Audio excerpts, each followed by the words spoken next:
Hello दोस्तों, स्वागत है आप सभी का एक और नई वीडियो में। आज एक बार फिर से मैं आप सभी के लिए एक खौफनाक कहानी लेकर आ गया हूँ।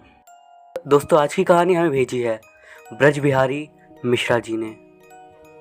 अगर आप अपने साथ घटी अपनी कोई आप बीती मुझे बताना चाहते हो तो स्क्रीन पर दिख रही मेरी इंस्टा आईडी पर मुझे मैसेज करिए। अब बढ़ते हैं आज की कहानी की ओर। नीलेश, हे भगवान, मैंने तेरा क्या बिगाड़ा है? मेरा प्यार का चैप्टर चालू होने से पहले ही तू बंद करवा देता है। नीतीश, सबको कोई ना कोई टेंशन ही होती है, जैसे इसे लड़कियों की टेंशन है और इसे लॉटरी की टेंशन है। सुबह सुबह इतने सारे पेपर लेके लॉटरी का नंबर लेके मिलाने बैठ जाता है। और ये महाशय, इनको क्या टेंशन है? अरे क्या हुआ यार? पंकज बोलता है, यार पापा ने कोई कुलधर नाम के गाँव में एक घर लिया है। अबे ये तो अच्छी बात है ना, तू भी इतना टेंशन ले रहा है। मेरे पापा चाहते हैं कि अब मैं अपने परिवार के साथ गांव में रहूं। अगर मैं पापा की बात मानकर चला गया तो तुम लोगों जैसे अच्छे दोस्तों का साथ छूट जाएगा। तो उसमें इतनी टेंशन क्यों लेता है? हम भी तेरे साथ चलेंगे, क्यों दोस्तों? हाँ, हम भी तुम्हारे साथ चलेंगे। सही में यार, तुम लोग मेरे बहुत अच्छे दोस्त हो। कल सुबह 10 बजे मेरे घर पर आ जाना, मैं घर जाता हूँ अभी, पंकज कहता है। पंकज अपने घर पहुँच गया। उसके बाद पंकज अपने पापा से बोलता है, पापा हम लोग कब जा रहे हैं कुलधर गाँव? बेटा हम कल जा रहे हैं। पापा मैंने अपने दोस्तों को भी ले जाने के लिए बोल दिया है, मेरे दोस्त भी हमारे साथ चलेंगे। ठीक है पंकज, तुम अंदर जाओ और तुम अपनी मम्मी को और अपनी बहन को ही बोल दो कि हम कल जा रहे हैं। ठीक है पापा। पंकज घर के अंदर जाता है और बोलता है, मम्मी राधा कहाँ गई? क्या हुआ भैया, क्यों चिल्ला रहे हो? राधा निकलते हुए आई। पापा ने कहा है कि कल हम कुलधर गाँव जाने वाले हैं। ठीक है, मम्मी और बहन एक साथ बोलते हैं। उसके बाद सब अपने अपने कमरे में चले जाते हैं और उसके बाद अगली सुबह 10 बजे सुबह घर के बाहर। जल्दी करो तुम लोग, हमें आज शाम तक कुलधर गाँव पहुंचना है। पंकज तुम्हारे दोस्त कहाँ हैं? पंकज के पापा बोलते हैं, जी अंकल हम आ गए हैं, चलिए। पापा सब सामान गाड़ी में रख दिया है, चलिए। सभी लोग गाड़ी में बैठकर कुलधर गांव की तरफ निकल जाते हैं। नीतीश बोलता है, अंकल मैंने पहले कुलधर गांव के बारे में कुछ नहीं सुना है, आप इसके बारे में कुछ बताइए ना। तब उसके पापा बोलते हैं, कुलधर गांव की स्थापना 13वीं शताब्दी में हुई थी। लोग कहते हैं कि ये गांव भूतिया और श्रापित गांव है, पर मैं इन सब बातों पर यकीन नहीं करता। पापा आपने ऐसे गांव में घर क्यों लिया? पंकज बोलता है, अरे चिंता क्यों करते हो बेटा, वह गांव में लोग भी तो इतने सालों से रहते हैं और तुम क्यों डर रहे हो? डरो मत, संभल के गाड़ी चलाओ। फिर वो लोग चलते गए और गांव से अब वो कुछ ही दूरी पे थे। तभी उनकी गाड़ी एकदम से बंद हो गई और उसके बाद पंकज बोलता है, क्या हुआ पंकज, गाड़ी क्यों रोक दी? इंजन गर्म हो गया है यार, अब यहाँ पानी कहाँ मिलेगा? पंकज के पापा बोलते हैं, कोई बात नहीं, यहाँ से थोड़ी ही दूर पर वो घर है, ज़रूरी सामान ले लो और वहाँ पे चलते हैं। राधा बोलती है, ठीक है भैया, ये वाला बैग लेके आप चलो। सभी लोग वहाँ से चलने लगते हैं। थोड़ी दूर जाने के बाद नीलेश कहता है, ये क्या है यार, गांव में आते ही सड़क पर ही नींबू मिर्ची और खून देखने को मिल रहा है। तब पंकज के पापा बोलते हैं, अरे कुलधर गांव भूतिया और श्रापित जरूर है, पर मैं ये सब बातों पर यकीन नहीं करता हूँ और तुम भी मत करो और आगे चलो। कुलधर पहुँचते के साथ ही उन लोगों के साथ बुरी घटनाएं शुरू हो गई। अब क्या होगा? घर पहुंचने के बाद श्याम सिंह उनका स्वागत करता है। आइए आइए, आप लोगों का स्वागत है, ये घर आपका है, ये लीजिए इसकी चाबी। ठीक है, हमारी गाड़ी रास्ते में ख़राब हो गई है, उसमें हमारा सामान है, तो आप मंगवा दीजिएगा। श्याम सिंह बोलता है कि ठीक है, मंगवा देंगे, अब मुझे जाने की इजाज़त दीजिए। राम चौधरी बोलता है, ठीक है जाइए, सब घर के अंदर चलो। नीतीश बोलता है, यार पंकज ये कौन सा भूतिया घर ले लिया है, इससे अच्छा घर नहीं मिला था क्या? यार मुझे भी कहाँ मालूम था, पता नहीं पापा यही घर क्यों लिए। घर के अंदर जाने के बाद पंकज बोलता है, पापा आपको इससे अच्छा घर नहीं मिला था क्या? ये घर तो पता नहीं भूतों का खंडर ज़्यादा लग रहा है, घर को साफ़ करो तो अच्छा लगेगा, चलो अब साफ़ सफाई पे लगो। वो वाला पूरा दिन साफ़ सफाई में ही चला गया और फिर रात हो गई। उसके बाद पंकज के पापा राम चौधरी बोलते हैं, चलो आज के लिए बहुत सफाई हो गई है, बाकी का काम कल करेंगे, अब सब खाना खाओ और सो जाओ। सब खाना खाकर अपने अपने कमरे में सोने के लिए चले गए। आधी रात हो गई। उसके बाद नीलेश को उसके कमरे में किसी चीज़ के खटखटाने की आवाज़ सुनाई देती है। वो उठकर दरवाज़ा खोलता है। बाहर जाते हुए आधी नींद में ही वो बोलता है, कौन है? इतनी रात में कौन दरवाज़ा खटखटा रहा है? लेकिन जब वो अपनी आंखें खोल कर देखता है तो वहाँ पर कोई भी नहीं रहता। यहाँ तो कोई भी नहीं है। दरवाज़ा किसने खटखटाया? पानी पीकर सो जाता हूँ। वो पानी पीने जाने लगता है, तभी उसके पीछे कोई आ जाता है। उसके बाद नीलेश एकदम से चौंकता है और बोलने लगता है, कौन है? कौन है वहाँ पर? लेकिन वो पीछे मुड़कर जब देखता है तो वहाँ पर कोई भी नहीं होता। वो सोचता है कि ये सब शायद उसका वहम है और वो फिर से पानी पीने लगता है। पानी पीने के लिए वो मटके का ढक्कन हटाता है, तभी एक खून से रंगा हाथ मटके से बाहर आ जाता है और नीलेश जोर से चिल्लाता है। नीलेश की चीख सुनने के बाद सभी लोग अपने अपने कमरे से बाहर आते हैं और पंकज एकदम घबराते हुए बोलता है, क्या हुआ नीलेश? चिल्लाया क्यों था तू? वो मटका, उस मटके में से एक खूनी रंग का हाथ बाहर आया था। यार इस मटके में कुछ भी नहीं है, क्या हो गया तुझे? अभय बोलता है, मैंने देखा था उसमें से खून से रंगा हुआ हाथ बाहर आया था। बेटा इसमें कुछ भी नहीं है, तुम ज़रूर सपना देख रहे होगे। पंकज इसे तुम अपने कमरे में जाकर सुला दो। पंकज के पापा कहते हैं, ठीक है नीलेश, आओ मेरे साथ चलो, अब तुम सब भी जाकर सो जाओ। उसके पापा कहते हैं। रात बीतती है और देखते ही देखते अगले दिन सुबह के 9:30 बज जाते हैं। सुबह सुबह श्याम सिंह गाड़ी का सारा सामान उन्हें देने आता है। राम चौधरी जी, ये आपकी गाड़ी और आपका सामान है, आप ये लीजिए और मुझे बाकी बचे पैसे दे दीजिए। ये लो बाकी बचे पैसे और जाओ। चलो सब ये सामान घर में रखो और बाकी कल का बचा हुआ काम कर लो। सब कल के बाकी कामों में लग जाते हैं। काम करते करते आज एक बार फिर से रात हो जाती है और सभी लोग खाना खाकर सोने चले जाते हैं। आधी रात के बाद अचानक से राधा को किसी के गाना गाने की आवाज़ सुनाई देती है। गाना बहुत ही ज़्यादा अजीब सा था और उसके बाद किसी लड़की की आवाज़ आने लगती है, अब आपसे दूर नहीं रहा जाता, अब आपसे दूर नहीं रहा जाता, हमारा मिलन रुत कब आएगा। राधा मन में ही सोचती है, इतनी रात में ये अजीब सा गाना कौन गा रहा है। और फिर वो बाहर जाकर देखने लगती है जहाँ से गाने की आवाज़ आ रही थी। राधा घर के बाहर आती है तो उसे गाने की आवाज़ फिर से सुनाई देती है, लेकिन उसे कोई भी दिखाई नहीं देता है। फिर से गाने की आवाज़ एकदम ज़ोर ज़ोर से आ रही थी। राधा वहाँ पर हर जगह देखती है, लेकिन उसे वहाँ पर कुछ भी नहीं दिखाई देता। और तभी राधा के पीछे से एक काला सा धुआं आता है और राधा के अंदर जाकर समा जाता है। उसके बाद राधा खुद से बोलती है, यहाँ पर तो कोई नहीं है, पर अभी गाने की आवाज़ भी नहीं आ रही है, ज़रूर शायद कोई मोबाइल में गाना बजा रहा होगा। मैं कमरे में जाकर सो जाती हूँ। राधा वापस अपने कमरे में आती है और सो जाती है। उसके बाद नीलेश के कमरे के पास फिर से किसी के दरवाज़ा खटखटाने की आवाज़ आती है और वो एक बार फिर से आधी नींद में उठता है और दरवाज़ा खोलते हुए कहता है, कौन है यार, कल भी रात में दरवाज़ा खटखटाया था। नीलेश को एक बार फिर से बाहर कुछ भी नहीं दिखता। वो थोड़ा सा आगे जाता है तो उसे एक लाश उसकी तरफ तेज़ी से आती हुई दिखाई देती है। ये देखते के साथ ही नीलेश तो मानो एकदम से मौत के पास आ गया था और वो बहुत ही ज़ोर से चिल्लाता है। सब अपने अपने कमरे से बाहर आ जाते हैं। नीतीश चिल्लाता है, क्या हुआ यार, क्यों चिल्लाया? वहाँ से एक लाश चलते हुए मेरी तरफ आ रही है। यार वहाँ पर कुछ भी नहीं है, तू खुद देख ले, अभय बोलता है। पर वो लाश मेरे पास तेज़ी से आ रही थी। यार तू बहुत डरा हुआ है, चल मेरे कमरे में सोने आ जा, चल। एक बार फिर से सब लोग उसकी बात को अनसुना कर देते हैं। रात बीत जाती है और अगले दिन सुबह सुबह सब साथ में बैठे हुए थे।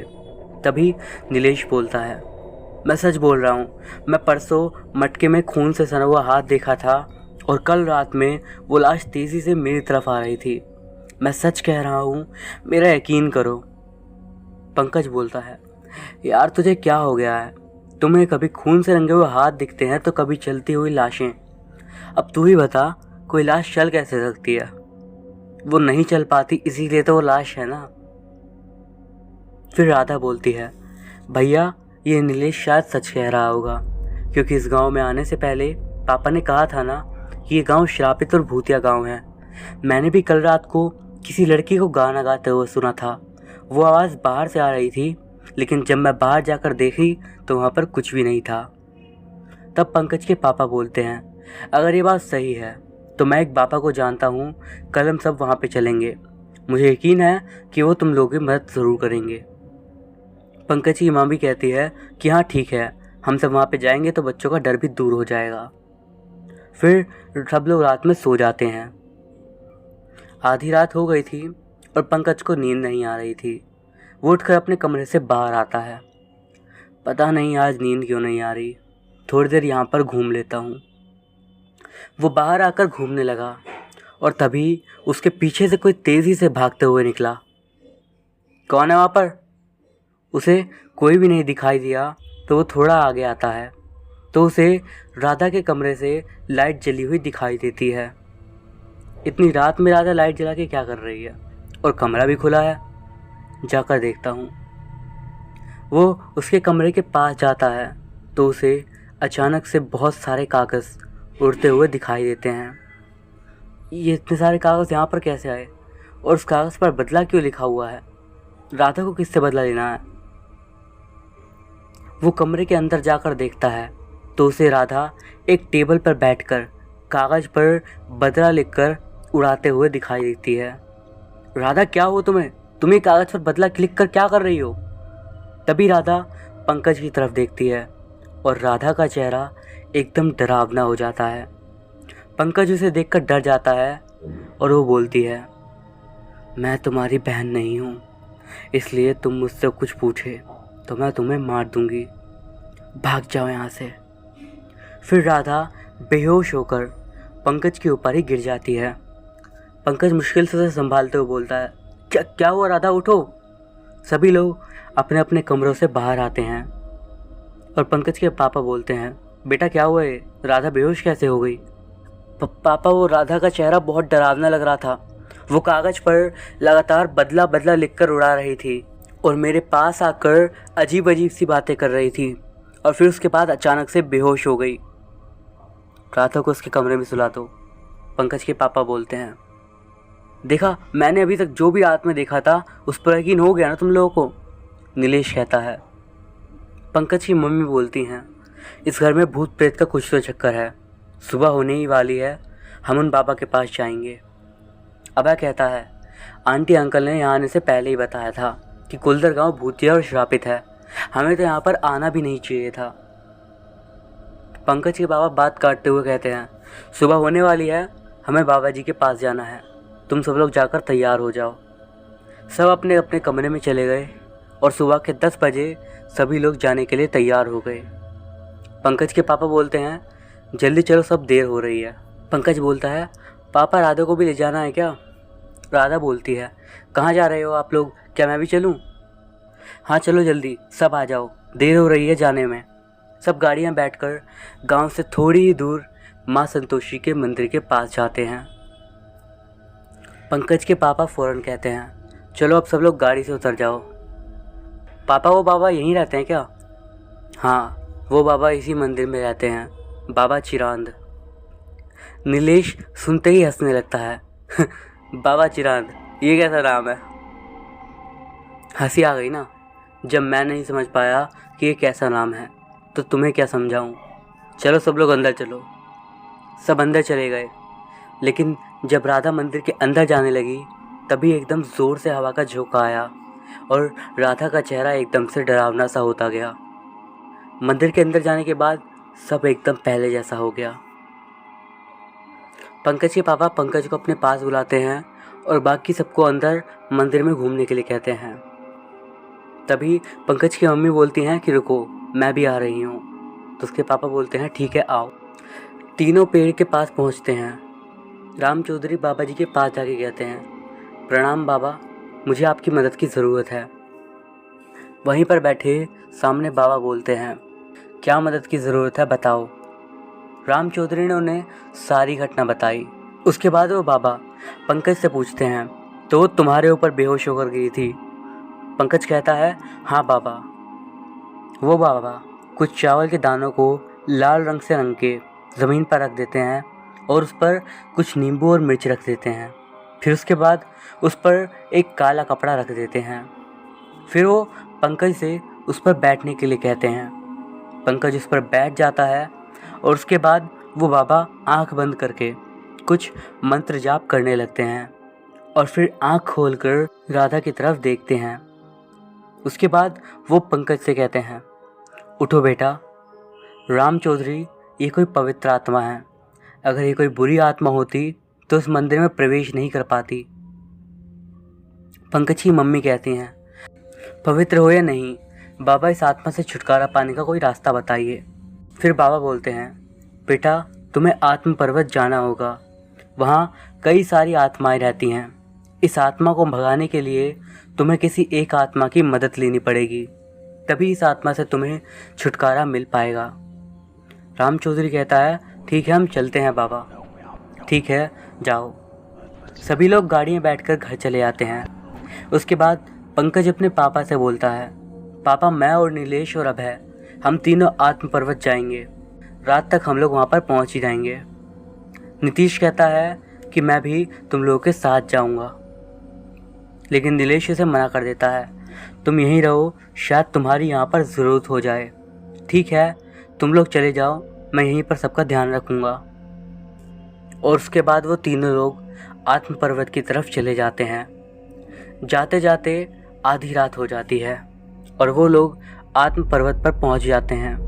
और फिर कुछ दूर जाने के बाद अभय पंकज से कहता है यार तू ये कहाँ लेकर आ गया, यहाँ कितनी अजीब अजीब सी आवाज़ें आ रही हैं, मुझे बहुत ज़्यादा डर सा लग रहा है यार।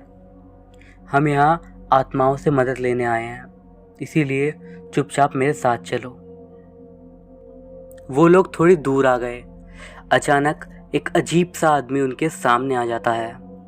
वो आदमी फ़ौरन उनसे बोलता है वापस चले जाओ तुम लोग, आगे गए तुम मारे जाओगे सबके सब, वापस जाओ। नीलेश कहता है हमें आत्माओं की मदद की ज़रूरत है, हमें आगे जाने दीजिए। ठीक है सारी आत्माएं उस पेड़ पर रहती हैं, जाओ आगे। सभी लोग उस पेड़ के पास गए, थोड़ी देर तक बैठे रहे और उसके बाद नीलेश बोलता है यार कब तक ऐसे बैठे रहेंगे। अभय रुको मैं आत्मा को बुलाता हूँ, आजा आजा मेरी प्यारी आत्मा आजा। तभी उनके पास थोड़ी दूर से एक बहुत ही ज़्यादा अजीब सी हंसने की आवाज़ आती है। अभय बोलता है यार ये तो सच में आ गई। तभी एक अनजान आवाज़ आती है बोलो मुझसे क्या काम है, क्यों बुलाया है मुझे। पंकज फ़ौरन बोलता है मेरी बहन के शरीर में एक आत्मा है, उसे वहाँ से भगाना है, इसके लिए हमें आपकी मदद चाहिए। वो आत्मा कहती है ठीक है यहाँ से थोड़ी मिट्टी ले आकर अपने घर में रख दो, तुम्हारा काम हो जाएगा। जाते समय किसी ने पीछे मुड़कर देखा तो अपनी मौत का जिम्मेदार वो खुद होगा, सोचे रहना, चले जाओ। सभी लोग वहाँ से जाने लगते हैं, पर अभय पीछे मुड़कर देखता है और वो अपने आप ही उस आत्मा के पास खिंचा हुआ चला जाता है। वो ज़ोर ज़ोर से चिल्लाने लगता है बचाओ मुझे, जल्दी बचाओ। नीलेश कहता है यार जल्दी यहाँ से भागो, नहीं तो हम भी मर जाएंगे। वो दोनों वहाँ से भाग जाते हैं और उसके बाद अगली सुबह तक वो घर भी आ जाते हैं। राम चौधरी बोलता है बेटा आ गए, काम हो गया क्या। हाँ पापा ये मिट्टी घर में रखनी है। फिर पंकज उस मिट्टी को घर के अंदर रख देता है और उसके बाद नीलेश बोलता है पंकज नीतीश तुम दोनों मेरे साथ चलो। पंकज नीतीश नीलेश एक साथ एक नदी के किनारे पर जाते हैं और उसके बाद नीलेश बोलता है यार हम यहाँ पर कुछ दिन रहने के लिए आए थे, पर अब हमारे साथ डरावनी घटनाएं होने लगी। यार मैं कहता हूँ हम अभी ही इस गांव से चले जाते हैं, नहीं तो अभय की तरह एक दिन हम भी सब मर जाएंगे। नीतीश बोलता है, क्या अभय मर गया? पंकज कहता है, यार मैं तो अभी ही चला जाऊंगा यहाँ से, पर वो आत्मा मेरी बहन के अंदर है, क्या वो निकल जाएगी? हम तो यहाँ से चले जाएंगे, पर हमारे साथ वो आत्मा भी हमारे पीछे आएगी। ये बात याद रखना, हमें उस आत्मा से छुटकारा पाना है, उससे भागना नहीं है। तो घर चलो, अब वहीं देखेंगे कि आगे क्या होता है। वो चारों घर वापस जा रहे थे। थोड़ी देर जाने के बाद अभय की लाश उन्हें मिल जाती है। पंकज जोर से चिल्लाता हुआ बोलता है, ये तो अभय है, पर ये तो उस पर्वत पर ही मारा गया था। ये सब हम बाद में देखेंगे, अभी इसे उठाकर घर ले चलो। वो लोग अभय की लाश को लेकर घर गए। उसके बाद घर पहुंचते ही अभय उनके हाथों से कूद जाता है और घर के अंदर जाने लगता है। वहाँ खड़ी हो जाती है और अभय और राधा फौरन एक दूसरे का गला पकड़ लेते हैं। उसके बाद राधा बोलती है, यहाँ से भाग जा, ये मेरा घर है, तू मेरे घर में आया तो मैं तुझे नहीं छोड़ूंगी, भाग जा यहाँ से। अभय जोर से चिल्लाता है, आज मैं तुझे यहाँ से भगा कर रहूँगा, तू इन सबको छोड़कर भाग जा, नहीं तो तुझे मैं नहीं छोड़ूंगा। तू मेरा कुछ भी नहीं बिगाड़ सकता, भाग जा यहाँ से, नहीं तो तेरी खैर नहीं रहेगी।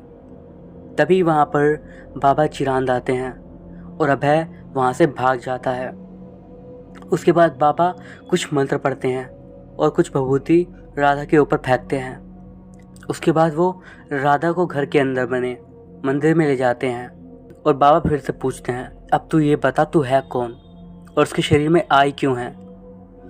नहीं बताऊंगी तो तू मेरा क्या बिगाड़ लेगा, यहाँ से भाग जा, नहीं तो तुझे भी मार दूंगी, निकल जा यहाँ से, तू ऐसे नहीं मानेगी।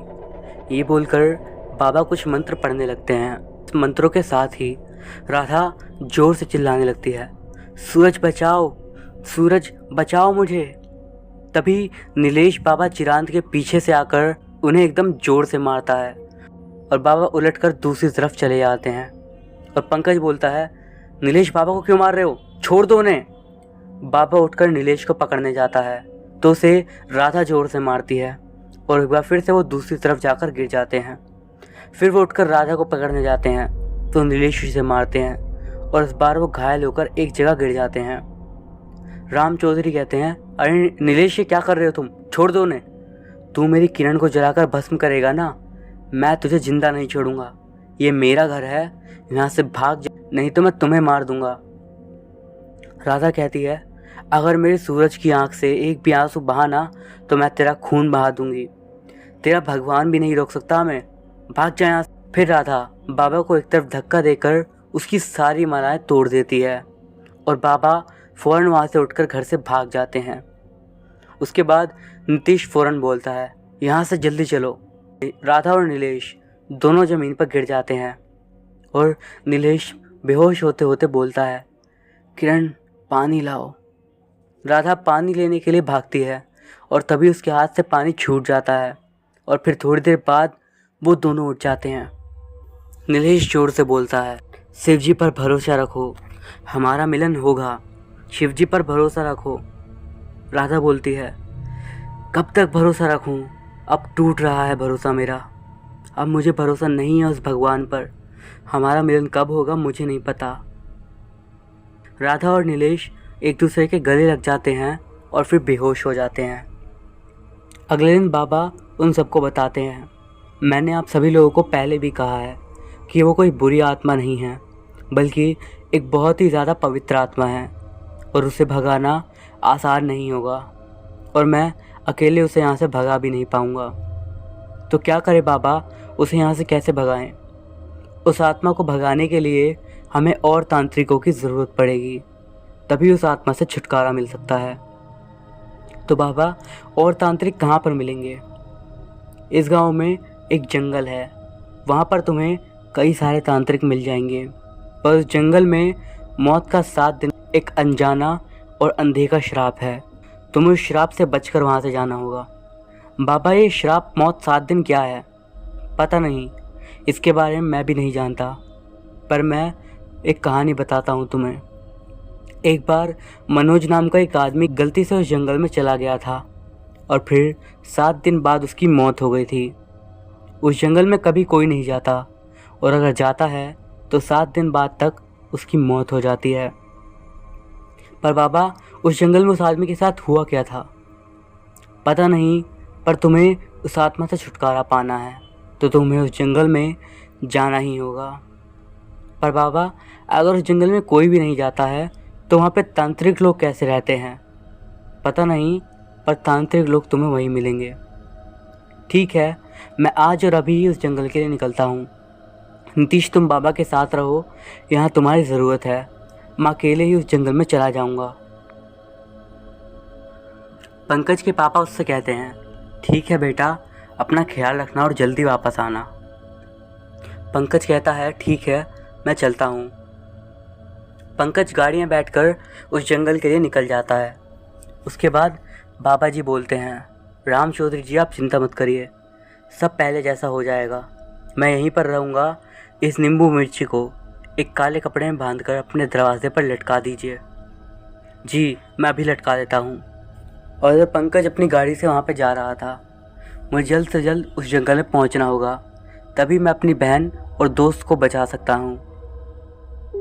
यहाँ नीतीश बोलता है, अंकल चलिए, हम भगवान से प्रार्थना करते हैं कि पंकज जल्द से जल्द अपना काम पूरा करके वापस आ जाए। ठीक है बेटा। थोड़ी देर बाद पंकज जंगल में पहुँच जाता है और उसके बाद वो बोलता है, तो ये है वो जंगल। यहाँ मुझे उस तांत्रिक को ढूंढना होगा, पर मौत का 7 दिन से बचकर। पंकज जंगल के अंदर थोड़ी ही दूर गया था और उसके बाद पंकज बोलता है, यहाँ तक तो आ गया, पर उन तांत्रिकों को कहाँ ढूंढूं? तभी उसे एक अजीब सी आवाज़ आती है और पंकज पीछे देखता है तो वो पीछे देखकर एकदम चौंक जाता है। उसके पीछे 4 आत्माएं, एक आत्मा लाश बनकर उसे कफन उड़ा के उड़ रही थी।